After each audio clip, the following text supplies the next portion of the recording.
Hi welcome to Kanvi vlogs. ఈరోజు అయితే మేము నేమకల్కి వచ్చాం.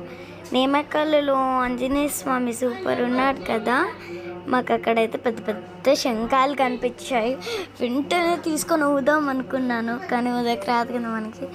ఇంకొకటి శంఖంని పెట్టి బియ్యంని దాని మీద పోసి 5 minutes వెయిట్ చేసి బియ్యంని బూడ్చుకుంటూ శంఖం పైకి వస్తుంది.